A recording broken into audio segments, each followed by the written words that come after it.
સ્વામિનારાયણ હરે 164મું પ્રકરણ છેલ્લું.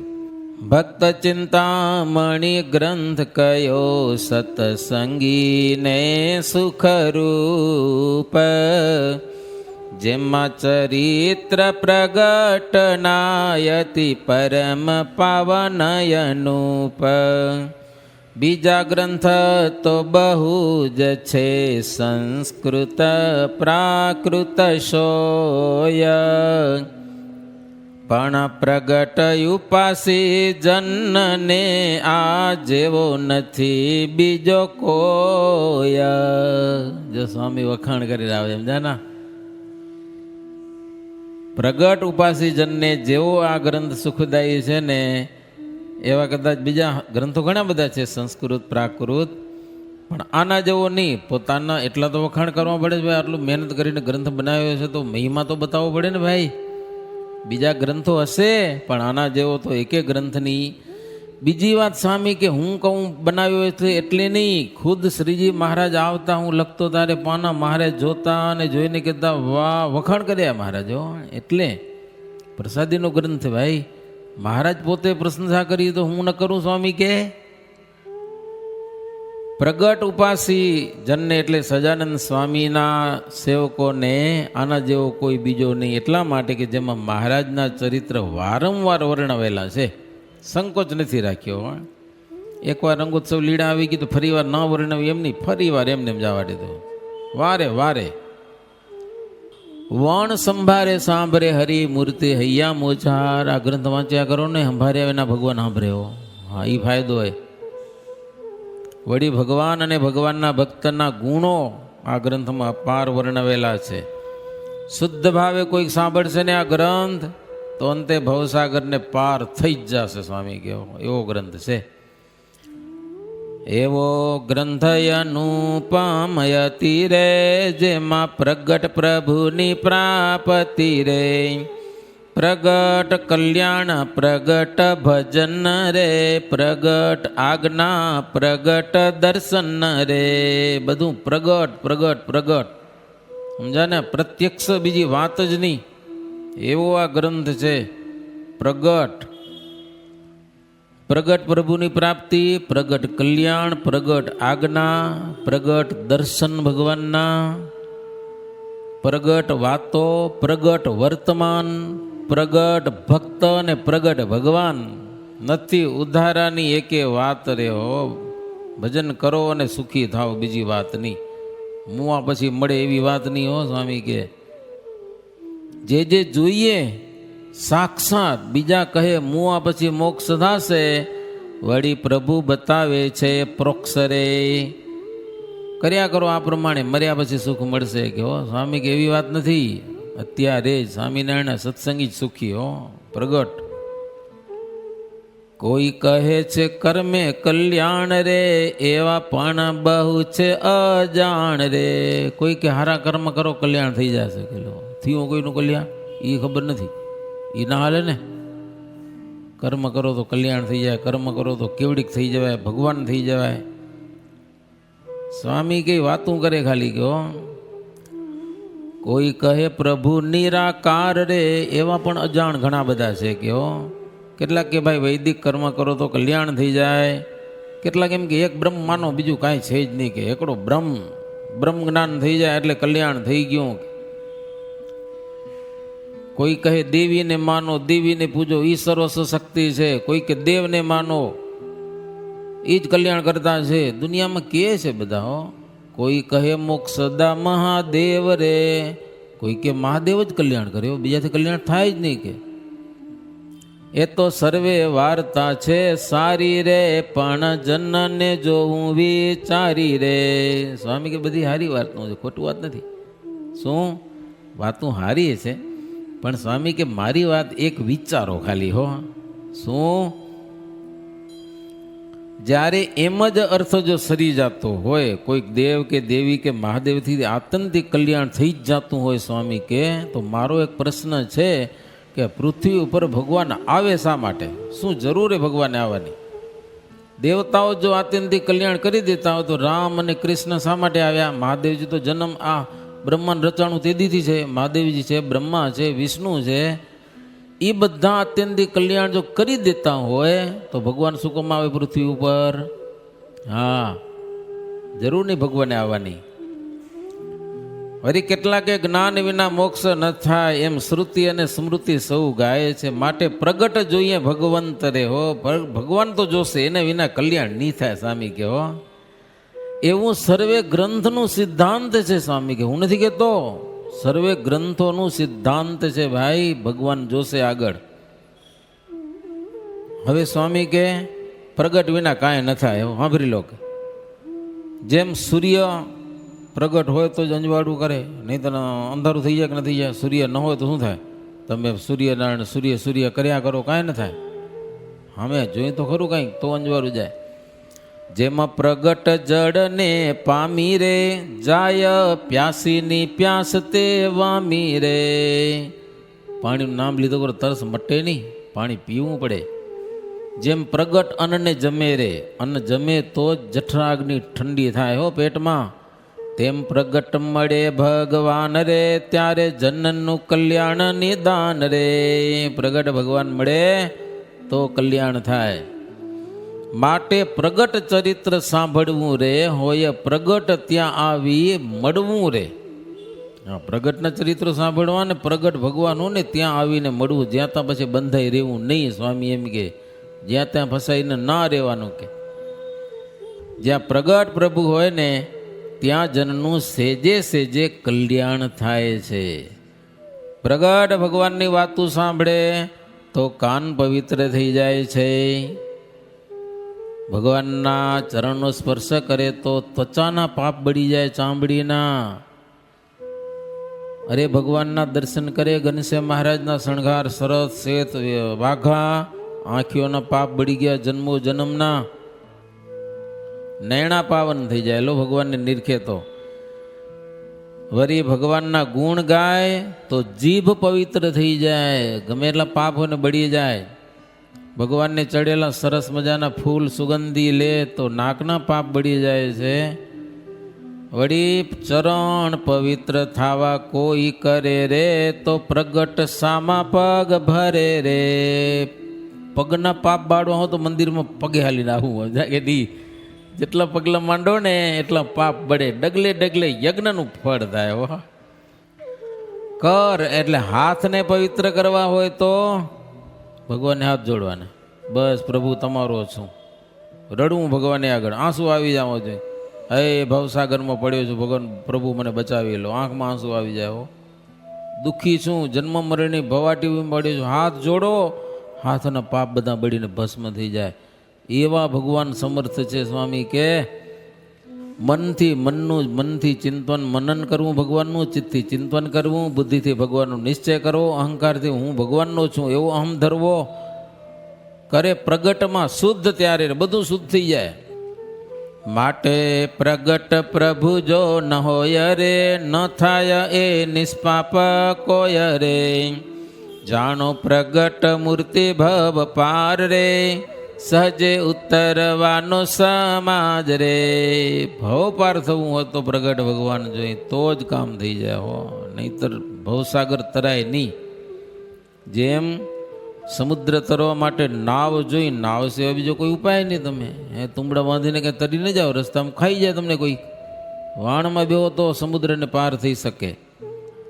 માટે પ્રગટ ભગવાનના ચરિત્રો ગાવા અને સાંભળવા એ નાવ છે કે હો, તે વિના પવિત્ર ના થવાય. પ્રગટ મૂર્તિ નિર્ગુણ સુખદાયક છે, સદગુણ છે. નિષ્કુળાનંદ સ્વામી કે હું તો કહું છું, પણ ઉદ્ધવ શ્રી કૃષ્ણ ભગવાને ઉદ્ધવજીને કીધું. આપણે કથા કરી ગયા અહીંયા કને એકાદશ સ્કંધની 25મા અધ્યાયમાં શું કીધું શ્રી કૃષ્ણ ભગવાને ઉદ્ધવજીને એકાદશ સ્કંધમાં? સત્વગુણમાં રહીને કોઈક શરીરનો ત્યાગ કરે તો સ્વર્ગલોકને પામે, રજોગુણમાં શરીર છોડે તો મનુષ્ય લોકને પામે, અને તમો ગુણમાં શરીર છૂટી જાય તો નરકમાં જાય. આ બધી એકાદશમાં કથા છે. પણ ભગવાન કે હું પ્રગટ પામીને મને પામીને જો શરીર છોડે ને તો નિર્ગુણ થઈ જાય, ધામમાં પહોંચી જાય. ભગવાનની મૂર્તિની પૂજા કરે અને પછી ફળ માગે હો. તે સાત્વિક કર્મ અનુરાગે રે. કંઈક ફળની ઈચ્છા રાખે, કાંઈ સાત્વિક કર્મ કહેવાય હો. અને તુચ્છ સંકલ્પથી ભગવાનની પૂજા કરે તો રજોગુણી કર્મ કહેવાય. અને હિંસા પ્રાય પ્રતિમા પૂજન રે, હિંસા થતી હોય એવી પ્રતિમાનું પૂજન કરે તો તમોગુણી કર્મ કહેવાય. અને મને રાજી કરવા માટે કર્મ કરે ને તો એ નિર્ગુણ કર્મ કહેવાય. બધું કર્મ ભગવાનના સંબંધવાળું નિર્ગુણ કર્મ. જ્ઞાન પણ એવું, કેવળ જ્ઞાન છે ને એ સાત્વિક જ્ઞાન છે, શાસ્ત્ર જ્ઞાન છે ને એ રાજસિક જ્ઞાન છે, અને પ્રાકૃત જ્ઞાન છે એ તામસિક જ્ઞાન છે. અને મારામાં નિષ્ઠા ભગવાન કે નિર્ગુણ જ્ઞાન, ભગવાનમાં નિષ્ઠા નિર્ગુણ જ્ઞાન. નિવાસ પણ વનમાં રહેવું એ સાત્વિક નિવાસ કહેવાય, એ ચોખ્ખું વાતાવરણ સાત્વિક નિવાસ. અને ગામ કે શહેરમાં રહેવું ને એ રાજસિક નિવાસ. પણ જ્યાં જુગાર રમાતો હોય ને એ પછી દારૂ અને ચોરી ને આ બધું માંસ, ત્યાં રહેવું એ તામસી નિવાસ કહેવાય. અને ભગવાન કે મારા મંદિરમાં બેસવું એને કહેવાય નિર્ગુણ નિવાસ, શ્રેષ્ઠ નિવાસ, નિર્ગુણ નિવાસ. જેમાં મારો સંબંધ છે એ સર્વે ગુણાતીત જાણો કે. ફળ ન ઈચ્છે કરે જે જગન રે, તે સાત્વિક કર્મ પાવન રે. કરે યજ્ઞ ઈચ્છે ફળ જે હરે, કર્મ રાજસી જાણજો તે હરે. યજ્ઞ કરે ભગવાન કોઈ ફળની ઈચ્છાથી નહીં તો સાત્વિક યજ્ઞ કહેવાય એને. પણ કાંઈક ફળની ઈચ્છા હોય, પૈસા જોતા હોય, પુત્ર જોતો હોય, ઘરવાળી જોતી હોય, તો પછી એ કર્મ રાજસિક કર્મ થઈ ગયું હો. પણ કાંઈ નહીં, એમને એમ અંધધંધ હો, રૂપિયા જેમ તેમ વાપરો, ઠેકાણું નહીં, નિયમ ધર્મનું કાંઈ ઠેકાણું નહીં, તો એને તામસી કર્મ કહેવાય, તામસી યજ્ઞ કહેવાય. પૂર્વાપુરની અનુસંધાન જ નહીં કોઈ. પણ મારે અર્થે જે જગન કરે નિર્ગુણ પુરુષ છે, મને રાજી કરવા માટે કરે નિર્ગુણ પુરુષ. ઓલો પછી પોતાના વખાણ થાય કે એટલા માટે કરે હો, એ મોટા મોટા ખર્ચા કરે, બાવા થાય ને જે જેકાર થાય. શાસ્ત્ર પણ અધ્યાત્મ શાસ્ત્રે શ્રદ્ધા જેને રે, સાત્વિક શ્રદ્ધા જાણજો તેને રે. કર્મ કાંડે શ્રદ્ધા જેને થાય રે, તે તો રાજસી શ્રદ્ધા કહેવાય રે. શ્રદ્ધા પણ એક જાતની હો. અધ્યાત્મ શાસ્ત્રમાં શ્રદ્ધા એને સાત્વિક શ્રદ્ધા કહેવાય, અને કર્મકાંડમાં શ્રદ્ધા એને રાજસી શ્રદ્ધા કહેવાય. અને શાસ્ત્ર વિરોધી શાસ્ત્રમાં એટલે અધર્મમાં જેને શ્રદ્ધા, અધર્મી શાસ્ત્રમાં એને તામસી શ્રદ્ધા કહેવાય. અને હું પ્રત્યક્ષ મૂર્તિમાં પ્રીત, ભગવાન કે મારામાં કે મારી મૂર્તિમાં પ્રીતિ, એને ત્રિગુણાતીત શ્રદ્ધા કહેવાય. 3 ગુણથી અતીત નિર્ગુણ શ્રદ્ધા. હવે ઉદ્યમ વિના ભોજન મળે જમવાનું, બહુ મહેનત ન કરવી પડે, સેજે, એને સાત્વિક આહાર કહેવાય હો. પછી મનવાંછિત જીવને ખપે એવું એવું બનાવવા માટે પ્રયત્ન કરે હો, એ પછી રાજસિક આહાર થઈ ગયો. હા, ભજીએ ખાવ જ છે આજે, મરચાના કે છે લ્યો બનાવે, પ્રયત્ન કરે એમ. હરી ઈચ્છાએ જે મળી સાત્વિક, મહેનત કરે એ પછી રાજસી. અને અશુદ્ધ, દેહને દુઃખદાયી અશુદ્ધ ભોજન હોય, દેહને પણ અનુકૂળ ન હોય એવો જે આહાર, એને તામસી આહાર કહેલો છે. ખાલી જીભના રસમાં ખાઈ મારે મલક, પછી માંદો થઈ જાય, પછી ગેસ થાય ને હેરાન થાય, દુઃખી થાય, તામસી આહાર. અને ભગવાન કે મારી પ્રસાદીનું અન્ન જે હરે, અતિ ઉત્તમ નિર્ગુણા તે હરે. ભગવાનનો પ્રસાદ જમવો એને ઉત્તમ ભોજન, નિર્ગુણ ભોજન કહેવાય. એમાં પછી ભગવાનને જેવું તેવું જમાડીને જમવું એમ નહીં હું પાછું. ભગવાનને સાત્વિક ભોજન જોઈએ, પવિત્ર, ચોખ્ખું. હવે સુખ પણ 4 પ્રકારના છે હો. પોતાને આત્મલાભ થાય એ સાત્વિક સુખ કહેવાય. અને વિષયનું સુખ છે એ રાજસી સુખ છે, વિષયની ભૂખ છે એ.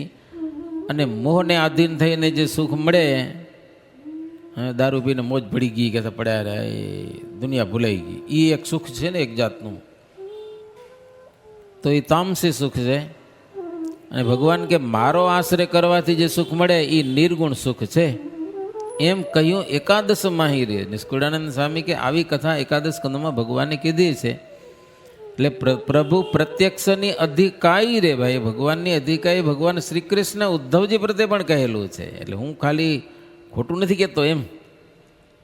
કહ્યું શ્રી કૃષ્ણ ઉદ્ધવ આગે રે અધ્યાય 25 ગુણ વિભાગે રે. ગુણ વિભાગના 25મા અધ્યાયમાં બધી વાત આવે છે. એ કથા બધી અનુપમ કહી સ્વામી કહો પ્રત્યક્ષમાં નિર્ગુણપણું શ્રેષ્ઠ છે. માટે પ્રત્યક્ષના જે ચરિત્ર રે તેજ નિર્ગુણ પરમ પવિત્ર રે. જે રીતે પ્રત્યક્ષનો જોગ રે તેજ નિર્વિઘ્ન નિરોગ રે. પ્રત્યક્ષ ભગવાનના ચરિત્ર છે ને એ જ નિર્ગુણ છે અને પરમ પવિત્ર છે. જે રીતે પ્રત્યક્ષનો યોગ એ જ નિર્વિઘ્ન નિરોગ છે. પ્રત્યક્ષ અને પરોક્ષ એટલે શું? પરોક્ષ તો દેખાય નહીં. પ્રત્યક્ષ એટલે ભગવાન આપણે મહારાજ પ્રગટ થયા ને એ આમ એની મૂર્તિઓ ને કેવા ચરિત્રો કરે આપણે દેખી શકીએ, આમ વિચારી શકીએ, ચિંતી શકીએ, એ પ્રત્યક્ષ. ઓલું પરોક્ષ તો પછી આવું હોય ને તેવું હોય ને એ પરોક્ષ ગુણ. પ્રત્યક્ષની વાતો. હા, માટે આ કથા સાંભળ્યા જેવી રે નથી બીજી કથાઓ આ તેવી રે. છે આ ભક્ત ચિંતામણી નામ રે જે ચિંતવે તે થાય કામ રે. સ્વામી કે માટે આ કથા સાંભળ્યા જેવી હો. ભક્ત ચિંતામણી ગ્રંથ જે ચિંતવે ને એ ચિંતન મળે. ચિંતામણી ભગવાનના ભક્તોને ચિંતામણી છે. ભગવાનમાં ભક્તિ જોતી હોય મળે, પ્રેમ મળે, આત્યંતિક મોક્ષ મળે. આ કથા વાંચવાથી ભગવાનનું સ્મરણ થાય, ધ્યાન થાય, ચરિત્રો સંભળાય. હે તે ગાય સુણે આ ગ્રંથ એના ભગવાન મનોરથ પૂર્ણ કરશે. સુખ સંપત્તિ પણ એને મળશે. રાખ્યા ગ્રંથ કરી જતન રે. ઘરમાં ગ્રંથ રાખશે ને સ્વામી કે જતન કરીને હાંચવીને એને પણ સુખ મળશે. અને શીખે, શીખવે, લખે, લખાવે. તેથી તો ભાઈ છાપખાના નહોતા ને, ગ્રંથ લખાવવાના રૂપિયા થતા. લ્યો, કોઈક આ ગ્રંથ લખાવશે ને કોઈકને ભેટ કરશે ને એના પણ ત્રિવિધ તાપ ટળી જશે સ્વામી કે. વળી કંઈક સંકટ આવે, કંઈક દુઃખ આવે, સમજા ને, એમાં આ ગ્રંથની કથા કરાવશે ને સ્વામી કે તો એને સુખ થશે અને દુઃખ નહીં નડે. કથા સાંભળીને કોઈક આ શાસ્ત્રનું દાન કરશે તો એને પણ ઉત્તમ ફળ મળશે. કોઈક બ્રાહ્મણોને અન્નનું દાન કરે, વસ્ત્રનું દાન કરે, ધનનું દાન કરે, એહાદી સુણી દેશે જે જન્ન રે, તો એ બધા દાનનું ફળ મળે ને એ બધું ફળ મળશે આ ગ્રંથનું દાન કરવાથી. પણ તે તો સહજે ભવ સિંધુ તરસે રે, હશે નાસ્તિક તે સંશય કરશે રે. લ્યો, સંશય કોણ કરે આવા ગ્રંથમાં? નાસ્તિક હશે કરશે. કેવો સ્વામી કે કુંડાપંથી વાળા હોય ને, કુંડાપંથી, કુંડા, ઢૂંઢ, જુલાહ એવાને આ ગ્રંથ દેતા નહીં. કે વામી હોય, વામી સંપ્રદાયિક, સંન્યાસિક, બીજા અન્ય ઉપાસી હોય એને આ ગ્રંથ આપતા નહીં. કે એને પચશે નહીં આ. કારણ કે અમૃત પછી બધા ન પચે. ઘી પચાવી શકે, બધા ન પચાવી શકે. ઘી ન પચાવી શકે, અમૃત ક્યાંથી પચાવી શકે? આ તો ગ્રંથ. દંભી ધૂતા ધર્મ ના જય દ્વેષી રે, લોભી લંપટી ત્રિયા ઉપદેશી રે. સ્ત્રીઓનો ઉપદેશ કરતા હોય આમે બિહારીને. તેને આપશે આ ગ્રંથ જે હરે, મહાદુઃખ ને પામશે તે હરે. એવા ધર્મીને ગ્રંથ દેતા નહીં હો. દુઃખ આવશે તમને. સ્વામી કે હારા માણસોને દેજો. હોય આસ્તિક અને પ્રગટ ઉપાસી, હરિજન મને તે વિશ્વાસી રે. જે ધર્મ નિયમમાં દ્રઢ છે, અનન્ય ભગવાનના ભગત છે, જેને સાચો સત્સંગ છે, પ્રગટમાં જેને પ્રીત છે, એને આ ગ્રંથની કથા સંભળાવવાની હો, બીજાને સંભળાવવાની નહીં. કારણ કે એમાં એકાંતિકની વાત છે. બીજા સાંભળશે ને એ તો હામાં થશે. તમને થાય રા ને હામાં કેટલાક આજે કે શું હવે તમારું મોટું કરી બેઠા હોય. તમે તમારું મોટું કરો ને, આપણે ક્યાં ના પાડી રહ્યા. તમને જે ભગવાન મળ્યા એને સર્વોપરી કયો. અમે સ્વામિનારાયણ ભગવાનને સર્વોપરી કહીએ તો તમે તમારા ભગવાનને સર્વોપરી કહો. વાંધો શું હોય? પરેશાન નથી કરી શકતા. દુખાય, મનમાં દુખાય. સ્વામી કે શત્રુ હશે ને એને ગ્રંથ દેશો ને હામાં થશે મારા. માટે બહુ ન કાઢવો બાર રે, આ તો છે સત્સંગનું સાર રે. બહુ આ ગ્રંથને પ્રસિદ્ધ ન કરજો દુનિયામાં, કુસંગી લોકોને દેતા નહીં કે સ્વામી કે હો બહુ બાર ન કાઢજો, વાંચવાનું છે ભૈયા, દાગીનું છે, ઘરેણું એને પછી ઉઘાડું ન રખાય અને તજુરીમાં રાખવું પડે. આ તજુરીમાં રાખવા જેવો ગ્રંથ છે. સત્સંગી આગળ કેવું રે, કુસંગીને હાંભરવા ન દેજો ગ્રંથ કિલો સ્વામી કહેવાય, એને હાંભરવા દેતા નહીં કુસંગીને. એમાં લખ્યું છે સમજી વિચારી રે, સત્સંગીને છે સુખકારી રે. છે તો ઘૃતય મૃતયનું પરે, પણ કીટને છે દુઃખ રૂપ રે. સ્વામી કે બહુ સમજી વિચારીને ગ્રંથ લખ્યો છે.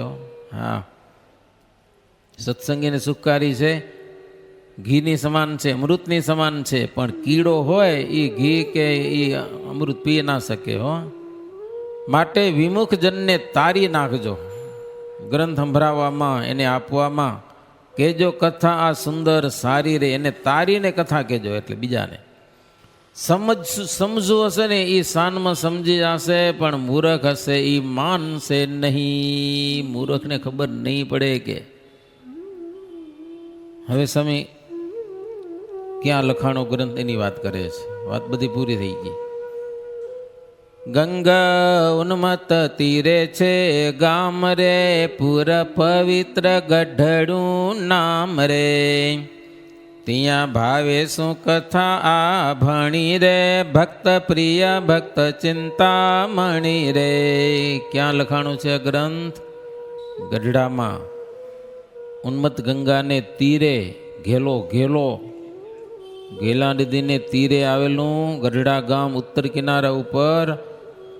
એમાંય લક્ષ્મીવાડીમાં એક ઓરડી, નિષ્કુળાનંદ સ્વામીની ઓરડી હજી દર્શન આપે છે. ત્યાં બેસીને સ્વામી ગ્રંથ લખ્યો. આમ જંગલ જેવું કહેવાય હાવ છે, ત્યાં બેહીને એમ. ત્યાં ભાવે શું કથા આ લખી છે. ભક્ત પ્રિય ભક્ત ચિંતામણી, ભગવાનના ભક્તોને બહુ પ્રિય હોય. આથી ને આપણા વડીલો ભણેલા નતા ને, છતાંય આમ આને શું કહેવાય, આનું શું કહેવાય, ભક્ત ચિંતામણી વાંચતા શીખી લેતા. બોલો, આંગળી રાખીને હો, લખતા કાંઈ ના આવડે. આપણા હરિજન સ્વામીને વિદેશ જવાનું થયું ને, ત્યાં સહી કરતા શીખવાડી પડી, એનો સાઇન કરતા એ નહોતું આવડતું, કાંઈ લખતા નહોતું આવડતું. બોલા, વાંચતા આવડતું હતું. એટલે વડીલો વાંચતા શીખી જતા હતા, લખતા ભલે ના આવડે. હે બીજા પ્રેમ પકા સ્વામી કે ભણેલા નતા પણ વાંચી બધું લે. એ આમ એક અક્ષર પૂછીને અને શું કહેવાનું એમ શીખી જતા એમ. સંમત 1887 સાલમાં આસો સુધી 13ને દિવસે ગુરુવારે આ કથા પૂરી કરેલી છે. હરિભક્તને છે સુખ નિધિ, સુખનો ખજાનો છે ભગવાનના ભગતને. બીજી કથા તો બહુ સાંભળે રે, પણ આ વાત ક્યાં થકી મળે રે. જેમાં ચરણે ચરણે છે આનંદ રે, પામે જન કહે નિષ્કુળાનંદ રે. સ્વામી કે બીજી કથાઓ ઘણી બધી મળશે જગતમાં, પણ પ્રગટ ભગવાનના ચરિત્રોની વાતો બહુ ઓછી મળશે. હો, ચરણે ચરણે આનંદ ભરેલો છે. આનંદ એટલે ભગવાનનું નામ છે, ભગવાનનું ચરિત્ર છે. પામે જન કહે નિષ્કુળાનંદ રે, એક એક કડીમાં આનંદ મળશે. હો, એવો આ ગ્રંથ લખાયેલો છે. સ્વામી અદ્ભુત વાતો કરી. હો, इति श्रीमदेकांतिक धर्म प्रवर्तक श्री सहजानंद स्वामी शिष्य निष्कुळानंद मुनि विरचिते भक्त चिंतामणी मध्य ग्रंथनु महात्म कह्યું तथा ग्रंथनी समाप्ति कही ए नामे 164 प्रकरण सहजानंद स्वामी महाराजनी जय। इति भक्त चिंतामणी ग्रंथ समाप्त। सहजानंद स्वामी महाराजनी जय। बधाने जय स्वामी नारायण।